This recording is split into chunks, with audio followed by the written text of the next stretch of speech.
Oral का जागा का बदलाची जागा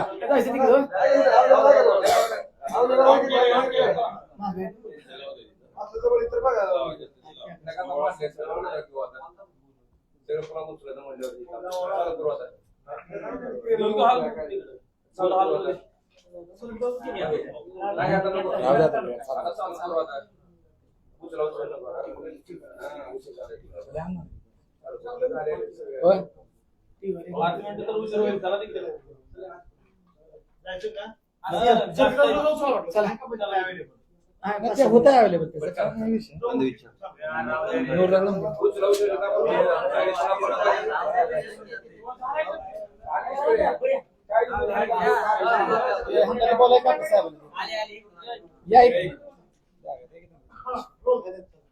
या इथे 1000 बसता येते 1000 बसता येते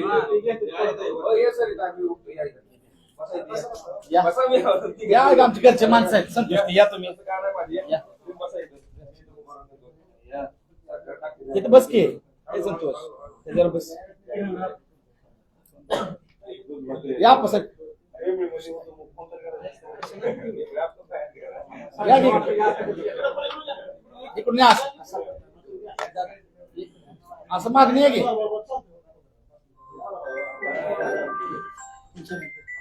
फोटो घ्या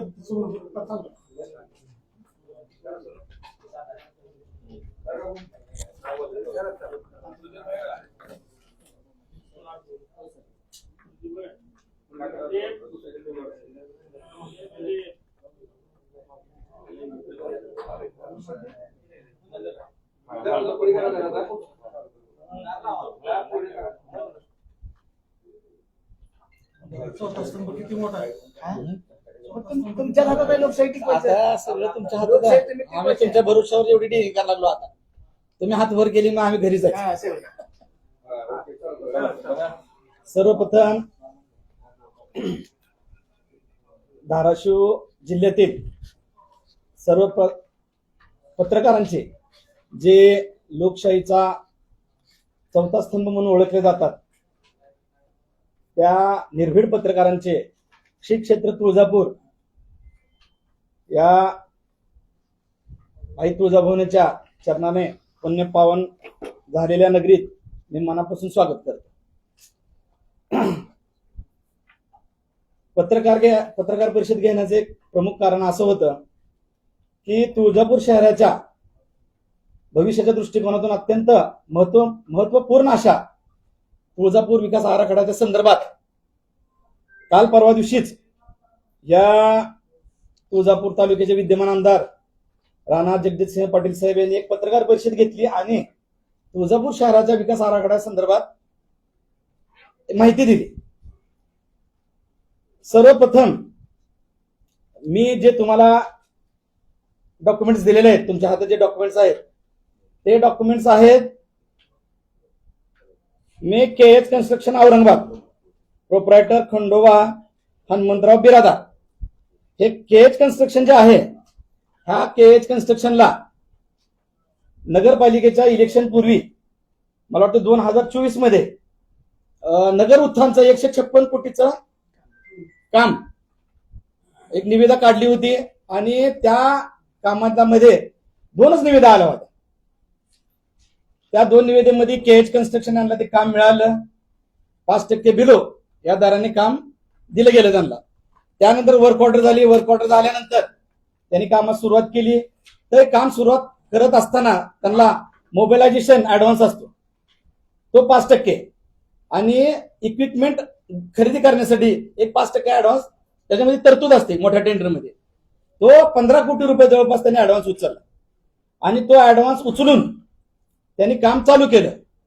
काम चालू केल्यानंतर जवळपास 30 ते 35 कोटी रुपयाचं वर्क डन त्यांनी पूर्ण केलं आणि त्याच्यामध्ये त्यांना 30 कोटी रुपयाचे बिल अदा झालं पेड झालं बिल त्यांना. आणि जवळपास मला वाटतं ते काम बंद होऊन 1.5 वर्ष झाले. 1.5 वर्षानंतर त्या कॉन्ट्रॅक्टरनी ते काम आहे त्या स्थितीमध्ये सोडलं आणि ही ती सर्व जी यंत्रणा होती त्यांची इक्विपमेंट्स जे काय क्रशर लावलं होतं गाड्या होत्या त्या सर्व घेऊन त्यांनी निघून गेले. आज 1.5 वर्ष झालं ते काम बंद नगर उत्थानचं. बर काम अशा ठिकाणी केलेलं आहे. आता मी तुम्हाला ज्या पत्रकाराला वेळ असेल त्यांना घेऊन जातो. काम अशा ठिकाणी केलेलं आहे की तिथे एकही सिंगल घर निर्मनुष्य बसते. आज तिथं प्रायव्हेट लेआउट झालेला आहे आणि माझ्या माहितीप्रमाणे शासकीय GR असा आहे की याने लेआउट केल्यानंतर त्या जागा मालकाने ज्यांनी लेआउट केले त्यांनी रोड, गटार आणि लाईट याची व्यवस्था करून ते हँडओव्हर करायचं. तर तिथं जस्ट एक महिना 2 महिन्यापूर्वी जे लेआउट झाले होते तिथं ह्याने नगर उत्थानचे कामं करून घेतले जवळपास 30 कोटी रुपयाचे. आज जर तुम्ही तिथे जाऊन बघितलं त्या साईटवर तर एकदम निर्मनुष्य असते. आजही 2 वर्षानंतर न्यायालयाच्या समोरचा एक रस्ता मंजूर आहे. आता जे कोर्ट झालेला आहे त्याच्या समोरचाही त्या डीपी मध्ये त्या ह्याच्यामध्ये रस्ता आहे मंजूर, पण तिथं अजून कुठलंही काम झालेलं नाही. म्हणजे जिथं होणं गरजेचं होतं तिथं अजून त्यांनी कुठलंही काम केलेलं नाही. पण जिथं काहीच नाही तिथं तर कामं पूर्ण झालेले आहेत. हे पत्रकार परिषद घेण्याचा मुख्य उद्देश काय होता हे तुम्हाला पार्श्वभूमी सांगितली. ठीक आहे, त्यांनी काम घेतलं, वर्क ऑर्डर झाली, काम केलं. आम्हाला काय त्या गोष्टीचा आम्ही त्यावेळेस विरोध केला होता की गावातले रस्ते प्रामुख्याने घेणं गरजेचं होतं. आज आम्ही महाविकास आघाडीचे लोक मागील 4 ते 5 वर्षापूर्वी सातत्याने हुतात्मा स्मारक, आता आमचे स्थानिकचे जे पत्रकार आहेत त्यांना माहित आहे, हुतात्मा स्मारक ते पावणारा गणपती हा एक रोड आहे. तो रोड ह्या भवानी रोडला पॅरल रस्ता म्हणून तो होऊ शकतो. ह्या तुळजापूर शहरातली गर्दी नियंत्रण करण्यासाठी कुठं तर त्या रोडचा चांगल्या ह्याच्यामध्ये उपयोग होऊ शकतो. पण तो रस्ता जाणून बुजून का केला जात नाही? सातत्याने आम्ही उपोषण केली, धरणं केली, निवेदनं दिली. खासदार साहेबांनी त्याचा पाठपुरावा केलाय. मान्य कैलास जाधवांनी एकदा हाऊसमध्ये हा प्रश्न मांडला होता मागच्या वेळेस. पण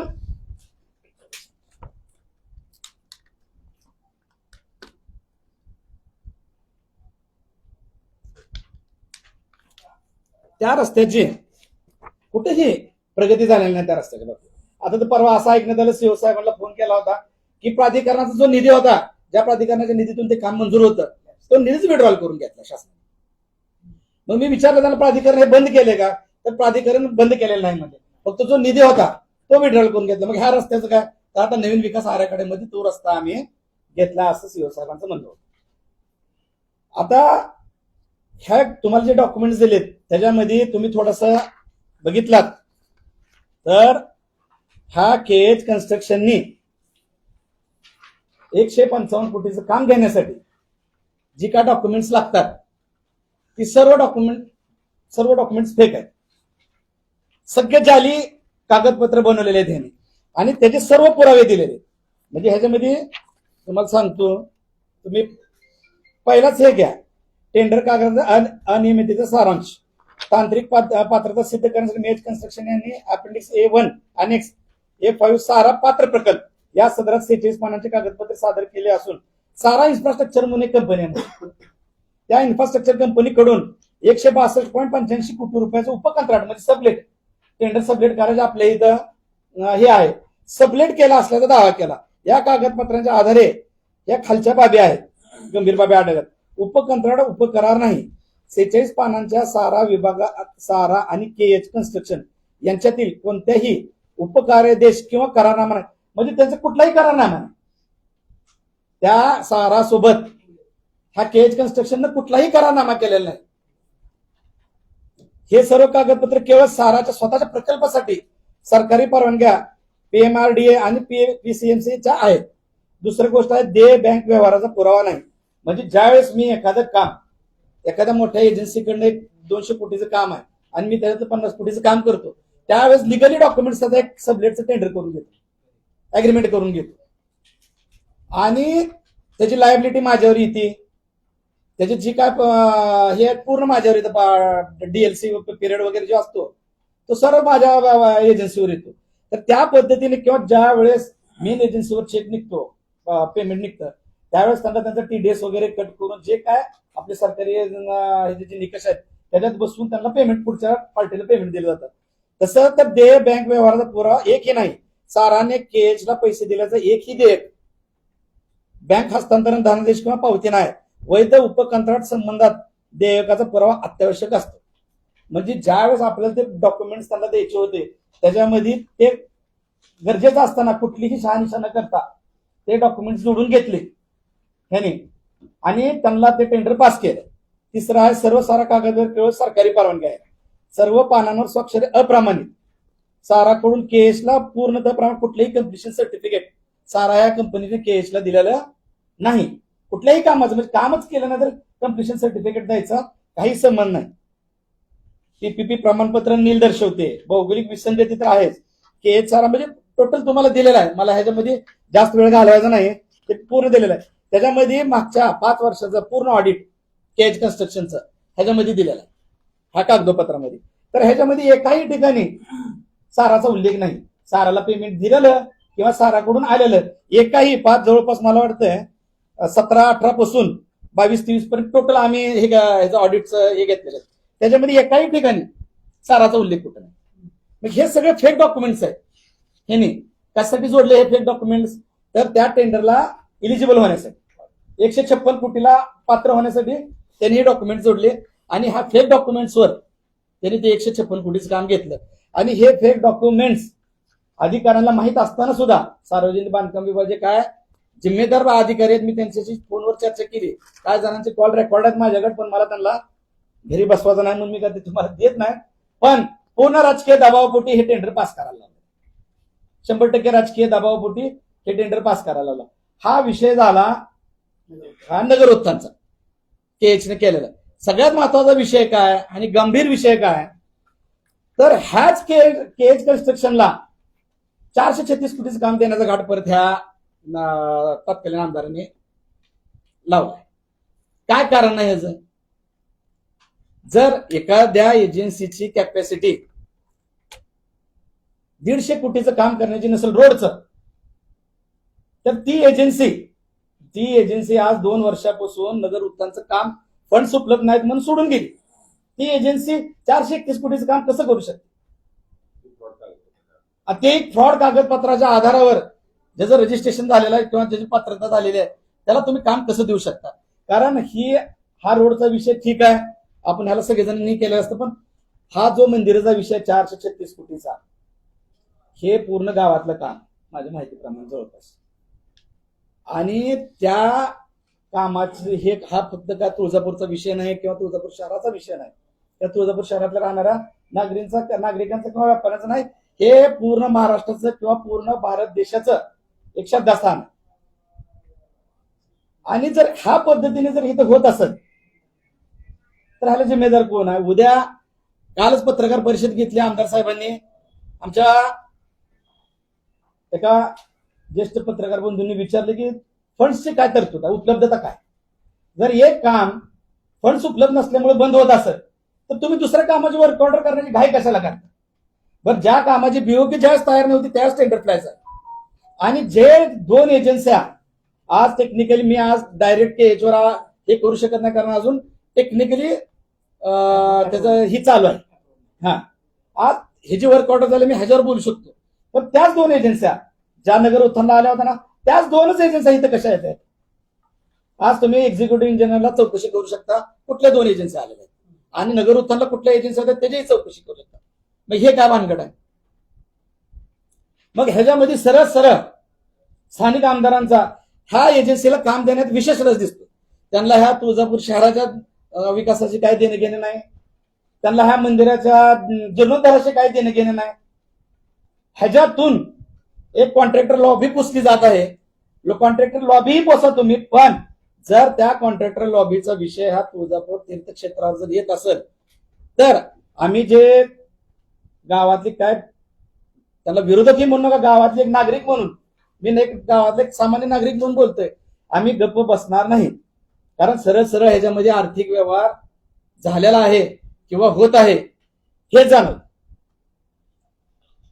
त्याच्यामुळं माझा एक स्पष्ट मागणी अशी आहे की हा जे नगर उत्थानचं काम हे जे केएच कन्स्ट्रक्शन करत आहे ह्यांचं ते टेंडर टर्मिनेट करावं, त्यांच्यावर दंडात्मक कारवाई करावी आणि जर 436 कोटीचं परत त्यांना जर काम मिळत असेल तर कुठल्याही परिस्थितीमध्ये ते काम आम्ही केएच कन्स्ट्रक्शनला मिळवून देणार नाहीत. आणि हा प्रति सुदैवानं एक सगळ्यात महत्वाची गोष्ट काय आहे की हा महाराष्ट्र राज्याचे एकदम सक्रिय म्हणजे बाबा आतापर्यंत त्यांच्यावर कधीच कुठलाही भ्रष्टाचाराचा आरोप झाला नाही असे देवेंद्रजी फडणवीस साहेब ह्या महाराष्ट्राचे मुख्यमंत्री आहेत. आणि त्यांचं सुदैवानं त्यांचं एक श्रद्धास्थान किंवा कुलदैवत आई तुळजाभवानी आहे. तसेच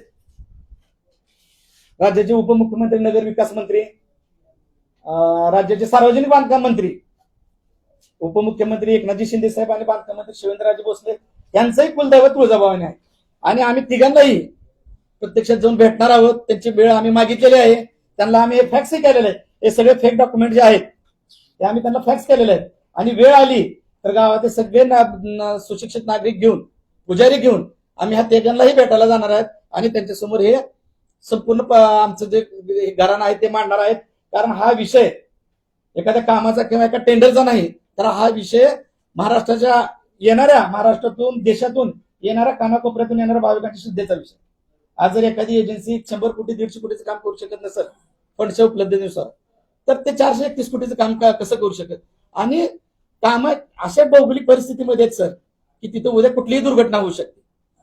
आमची एकच मागणी आहे आमदारांना, तुम्ही टाइम बॉन्ड ठेवा. फंड्स उपलब्ध झाल्यानंतरच काम चालू करा. आणि जेवढे फंड्स उपलब्ध होतील त्या फंड्सनुसारच ते काम पूर्ण झालं पाहिजे. आज जर 1.5 वर्ष 2 वर्ष झाले हे काम थांबलेलं आहे. आता यांनी काय प्राइस एक्सप्लेशन देणार. हा प्राइस एक्सप्लेशन म्हणजे त्या चालू भावामध्ये आणि हा चालू भावामध्ये आज जवळपास 20% फरक असतो. वाढीव भाव ते नागरिकांचं नुकसान आहे. आपल्या जनतेच्या पैशातून हे सगळे नगर आपले कामं होतात, विकास कामं, हे का तुमच्या माझ्या किंवा त्यांच्या कोणाच्याच घरातून होत नाही. हा सर्वसामान्य जनतेचा पैसा. आणि ह्याचा आधी आमची स्पष्ट मागणी आहे ह्या केएच कन्स्ट्रक्शनवर दंडात्मक कारवाई करावी, ह्यांना ब्लॅकलिस्ट मध्ये टाकण्यात यावं. आणि कुठल्याही परिस्थितीमध्ये हा 436 कोटीचे जे काम आहे ते केएच कन्स्ट्रक्शनला देण्यात येऊ नये. चांगल्या चांगल्या एजन्सी आहेत, आम्हाला कुठल्या एजन्सीला काम देणार आहेत त्याच्यामध्ये बिलकुलही इंटरेस्ट नाही. पण ती काम एजन्सी फार मोठ्या एजन्सी आहेत महाराष्ट्रामध्ये, भारत देशामध्ये. कोणीही सर ऑनलाईन आहे, त्याला खुली निविदा आहे ती. पण खुली निविदेला सुद्धा 3 टेंडर कसे 2-3 टेंडर कसे देतात, 30 टेंडर कसे देतात. 156 कोटी नगर उत्थानला होते तेच कसं ह्या 436 पण याच्यामध्ये एक प्रश्न, ही निविदा झालेली कायदेशीर पद्धतीने नाही का, डॉक्युमेंट ठीक आहे, कुठल्या कायदेशीर चॅलेंज तुम्हाला करावं लागेल ना. यानं जसं कायदेशीर पद्धतीने तुम्हाला आलेत ना आपण.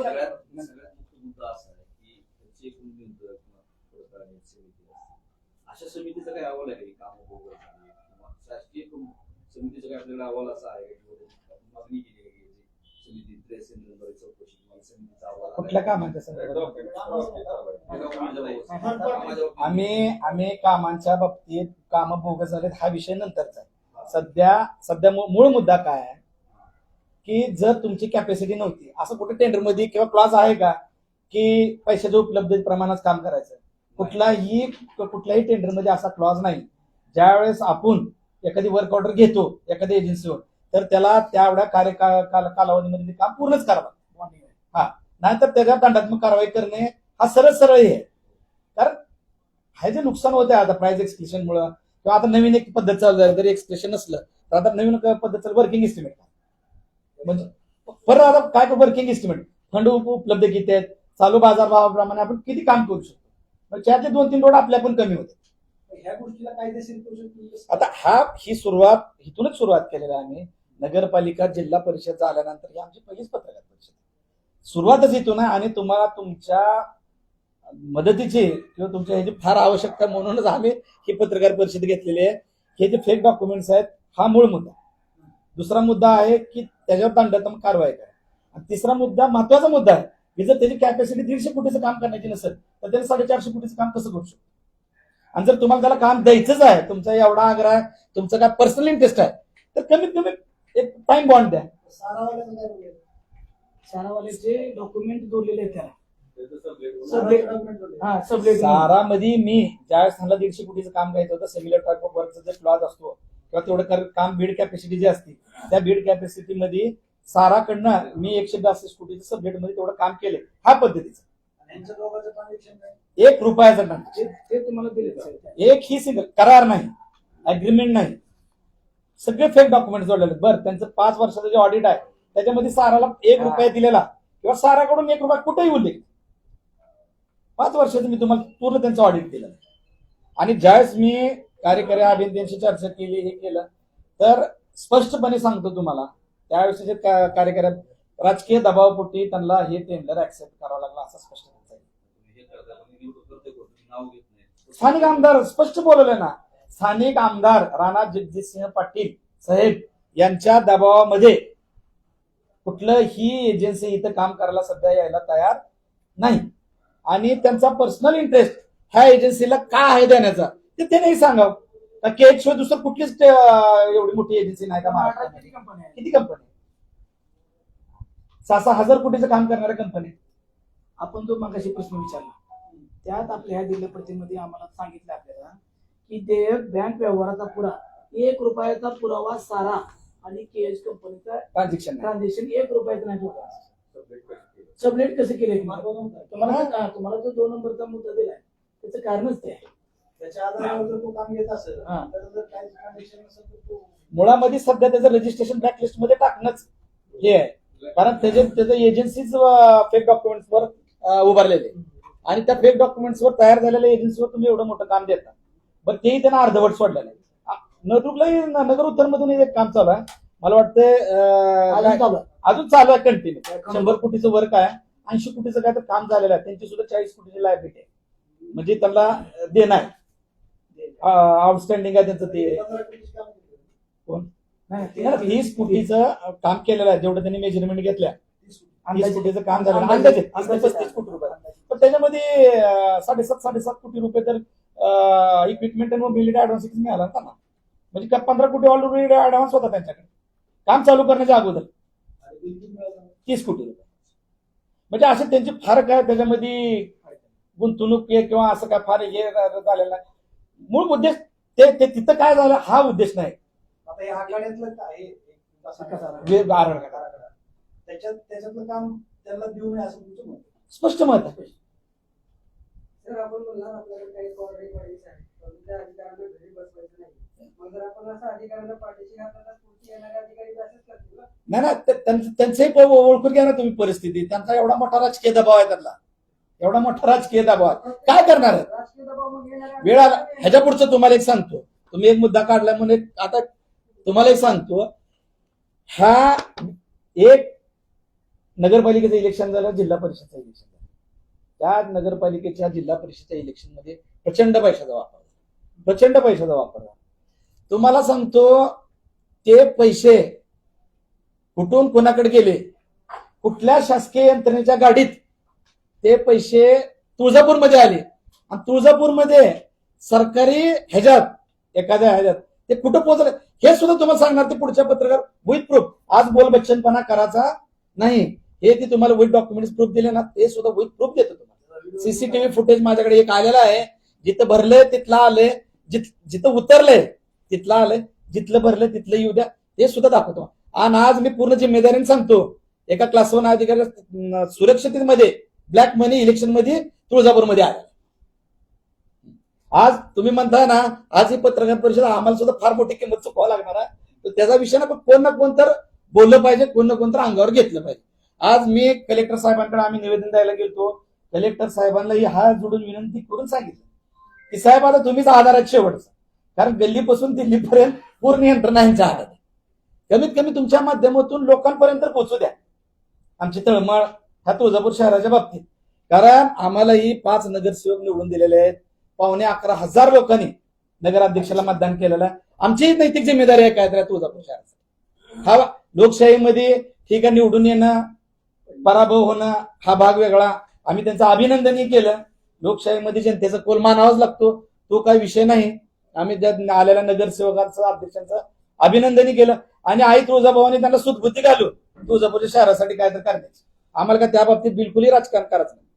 खासदार साहेब असतील, कैलास दादा असतील, त्यांनी सुद्धा जिथं चांगलं काम होईल तिथं 100% आपण ह्या विकास कामाच्या पाठीशी उभा राहू हे केलं. पण हे सरळ एका ज्या ह्याची इंटरेस्ट आपला हीच नाही, क्रेडिबिलिटीच नाही तर त्याचं तेवढे हीच नाही तर त्याला तुम्ही एवढं मोठं काम द्यायचं कारण काय? आणि पत्रकार जे प्रश्न विचारतात ना आमदार साहेब असे उत्तर देतात. आता आमच्या दादानेच विचारला होता प्रश्न किंवा फंड्स काय पॉलिसी बदलली म्हणजे 70,000 कोटी रुपये देणार सध्या.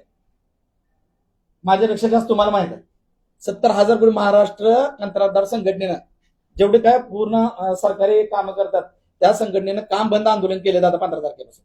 कुठलंही काम करत नाही सरकारने. पहिला मार्च आहे ज्याच्यामध्ये सरकारला फंड्स उपलब्ध नव्हते.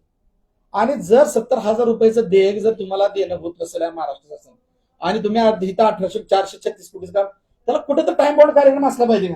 आता एक KH नी टेंडर भरलं त्याला स्पर्धक कुठली कंपनी नव्हती. ज्या 3 कंपन्या नगर उत्थानला भरल्या होत्या जे टेंडर कंपन्या आहेत त्या 2 कंपन्या इथं भरलेल्या जातात त्या 436. आणि KH कन्स्ट्रक्शनलाच ते काम मिळणार. मी आज तुम्हाला वाचून सांगतो. म्हणजे तुमचा आरोप आहे की सगळं मॅनेज पूर्ण टोटल मॅनेज आहे ह्याच्यामध्ये. जरी ही ओपन निविदा असली तरी सुद्धा ह्या माननीय आमदार राणा जगदीश पाटील यांच्याच आधिपत्याखाली हे नगर उत्थानचं आणि तसंच या मंदिराचं जे काम होणार आपल्या करायचं त्यांच्या आधिपत्याखाली होणार. आणि आमचा 100% ना 1000% विश्वास आहे की KH कंपनीलाच काम मिळणार आहे. मंदिरात एक सध्या काम चालू आहे त्याच्या संदर्भात तुमचं काय म्हणणं? मंदिराच्या कामाचं तर असा विषय आहे की ते पुरातत्व विभागाचं काम आहे. त्यांना कुठलेही त्याचे रेट्स ठरलेले नसतात. हा कुठलेही आता आपल्या टेंडरला जसं बाबा एखाद्या विटीची किंमत 10 रुपये आहे सिमेंटाच्या बॅगची किंमत तसं ते पुरातत्व विभागाच्या कुठलेच रेट ठरलेले नसतात. ती एवढा अनागोंदी कारभार आहे सगळा. त्याला तर म्हणजे तुम्ही म्हणजे मलाही त्याच्यातली जास्त जोपर्यंत मला परफेक्ट त्याच्यातली काय माहिती कळत नाही तोपर्यंत मीही बोलणं उचित नाही. पण मी सांगतो की तर एवढा अनागोंदी कारभार आहे सगळा की काय म्हणजे त्याला ते काय विचारलं तुम्ही पत्रकार म्हणून तर तुम्हाला काय माहिती आहे मला सांगा. आज एवढा पत्रकार परिषद आहे ज्या चव्हाण साहेबांच्या कार्यकाळात आज मी अभिमानाने सांगतो स्वर्गीय माजी मुख्यमंत्री विलासराव देशमुख साहेब यांनी श्रद्धेपोटी हा तुळजापूर विकासाला जो निधी दिला चव्हाण साहेबांच्या कार्यकाळामध्ये एक चांगली कामं झाली. आज पापनास्तीरचं आमचं संजय खरुदनी एक त्यांना विचारलं होतं की पापनास्तीरचं का उपयोग करतात तर जसे तसे पडून आहेत तसे प्रत्येक धर्मशाळा एवढे फंड्स आणि नवीन तुम्ही टेंडरवर टेंडर बरोबर निधी उपलब्ध नसताना आज तुम्ही मला सांगा सार्वजनिक बांधकाम असेल इरिगेशन असेल जिल्हा परिषद असेल नगरपालिका असेल आज जर तुम्ही त्याचं देयक काढा केलेल्या विकास कामांचं किती आउटस्टँडिंग आहे तरी सुद्धा तुम्ही त्याचा तर काय राज्य शासनाचा हा सोनी हो तुळजाभवानी फास्टच व्हायला पाहिजे. विरोधी पक्ष विचार नाही की शासन जे निधी देतात ते भक्ताच्या सोयीसाठी देतात शहराच्या सुविधेसाठी पुन्हा त्याला टॅक्स लावून ती सुविधा देणं योग्य आहे का? त्यासाठी आम्ही वेळोवेळी उदाहरणार्थ कल्लोळ बांधलेला असेल हो पहिल्या तेच बोलतो तुम्हाला किंवा हे पार्किंगची जी पार्किंगचा चार्ज घेतला जातो अशा प्रकारची टॅक्स असावेत का शहरामध्ये? 100% नाही 200% नसली पाहिजे. येणारा भाविक हा तुळजाभवानी मंदिरात जो येतो ते सगळे काय पैसेवाले नाही. आपल्या तुळजाभवानीला खेटा करण्याची एक पद्धत आहे. मागील हजारो वर्षापासून कर्नाटकातले भाविक असतील किंवा आपल्या ग्रामीण भागातले भाविक असतील तेलंगणातले भाविक असतील हे खेटा पद्धतीनं पौर्णिमामध्ये चालत येतात आणि त्या लोकांना या कल्लोळ तीर्थामध्ये 30 रुपये काहीतरी पावती पडली जाते. आणि हे सुद्धा त्यांनी BOT तत्वावर न ओपन टेंडर देता त्यांनी प्रशासनाच्या काळामध्ये दिलेला आहे. त्याची सुद्धा मागणी केलेली आहे. आणि दुसरा विषय असा आहे की आत्ताच आपला जो चैत्री पौर्णिमेमध्ये जी यात्रा झाली त्या यात्रेमध्ये माननीय उपाध्यक्ष साहेब यांचे आणि भाविकाचे भांडण झाले आपल्याच माध्यमातून आम्ही पाहिलं. परंतु यात सर्वात मोठी चूक आमचं नगर परिषद प्रशासनाची चूक आहे. जे यात्रा अनुदान या नगर परिषदेला मिळते त्याच्यानुसार किमान दिशादर्शक फलक ज्या ठिकाणी भाविकांना पार्किंग लावण्यासाठी मंदिराला दर्शन मंडपला जाण्यासाठी मंदिराला बाहेर येताना त्याला इथं आलेला भाविक मंदिरातून बाहेर आल्यावर त्याला पार्किंग हुडकावी लागते की बाबा 1 नंबर पार्किंगला जाऊ 2 नंबर. कारण येणारा भाविक हा नुसता मराठी भाषेतला नाही तर तो तेलुगू असतो कर्नाटक असतो या सर्व दिशादर्शक भाषेत हे फलक तुळजापुरामध्ये असणं आवश्यक आहे. आपण तुळजापूर शहरातील या नागरिकांना आणि येणाऱ्या भाविकांना प्राथमिक गरजा देणं गरजेचं आहे. टॅक्सच्या संदर्भात सांगा मी आपण टॅक्स असावा का नाही 100% टॅक्स नसला पाहिजे, कारण तुळजापूरला यात्रा अनुदान प्रमाणात भरपूर पैसे येतात. 5-5.5 कोटी रुपये आपल्याला या धर्तीवर यात्रा अनुदान धर्तीवर आपल्याला दरवेळेस नगरपालिका पैसे मिळतात. दुसरा मुद्दा आहे आमच्या निदर्शनात समितीचा विषय वेगळा आहे. परंतु आम्ही त्याबद्दल कल्लोळा. 13-14 वर्षाची कल्लोळ लहान मुली पार्किंग मधून मंदिराच्या पायरीपर्यंत घेऊन जातात की आम्ही तुम्हाला डायरेक्ट शेड सोडतो आणि तिथं त्यांच्या संघ भांडण जातात. ते बाहेरचे भाविक काय बोलणार त्यांना आम्ही शोधतो त्या दिवशी. आहे तो या गोष्टी सुद्धा फार तो तो वाढत तोही विषय आम्ही प्रायोरिटी ना तो विषय म्हणजे पुजारी मंडळामध्ये आम्ही सातत्यानं मांडतोय. पुजारी मंडळ जे आहे आमचं पुजाऱ्यांसाठी काम करावं, त्याच्यामध्ये कलेक्टर साहेबांसोबत पुजारी मंडळाचं त्याच्या विषयावर आमची कंटिन्यू चर्चा चालू आहे आणि ते आम्ही होता होईल तेवढं थांबवण्याचा प्रयत्न करतो. आता कसं झालेलं आहे की प्रचंड गर्दी वाढलेली आहे. कोण काय करते आणि आजूबाजूचे 10-12 खेड्यातील जी मुलं आहेत ती येतात तिथं आणि एखाद्या भाविकाला काय फोटो बोलून बाबा आम्ही डायरेक्ट नेतो पैसे द्या का म्हणून असं नेतात. शेड किती हा आहे पण त्याच्यामध्ये मूळ जे पुजारी आहे ना त्यांचा तो रोल. मूळ आहे. हा. आम्ही स्वतः पोलीस स्टेशन पुजारी मंडळाच्या माध्यमातून आम्ही स्वतः पोलीस स्टेशनला हे केलेले पण त्या लोकांवर तात्काळ कारवाई करा, त्यांना अटक करा, त्यांच्यावर केसेस करा असं आम्ही स्पष्टपणे सांगितलं. त्याच्यामध्ये पुजाऱ्यांचा रोल नाही. अजून एक महत्वाचा विषय असा राहिला.